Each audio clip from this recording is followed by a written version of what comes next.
ස්වාමීන් වහන්සේ සමහර වෙලාවට කරන කියන දේවල් මතු පිටින් විතරක් බැලුවොත් හරිම අසාධාරණයි. බලන්න නැති වෙච්ච බැටළුවෙක් හොයාගෙන 99ම අතහැරලා දාලා යනවා. බලන්න ඒ කරන දේ හරිද? හැබැයි ඇත්තම කතන්දරය තමයි රැළක ඉන්න තාක් කල් ඒ රැළ එකට ඉන්නවා. හැබැයි කෙනෙක් එතන මිස් වුණොත්, එක බැටළුවෙක් හරි මගහැරුණොත් අනිවාර්යෙන් ඒ බැටළුවගේ අවසාන ප්‍රපාතයකට වැටිලා මිය යන එක. මොකද රැළ මිස් වුණාට පස්සේ, රැළ නැති වුණාට පස්සේ බැටළුවා පිස්සු හැදිලා වගේ එහෙම දුවන්න ගන්නවා.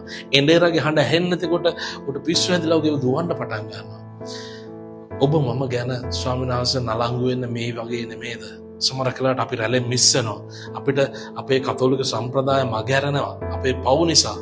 හැබැයි උන්වහන්සේ අර බැටළුවව හොයාගෙන දිව්වා වගේ අපි පස්සෙත් වැටිගෙන එනවයි කියන දේ අපිට දැනෙනකොට මොන තරම් දිව්‍ය සංරක්ෂණයක් එතන තියෙනවද? එහෙනම් මේ පව්කාර අපිට උන්වහන්සේ මොන තරම් වටිනාකමක් දීලා තියෙනවද කියලා අපි මෙනෙහි කරමු.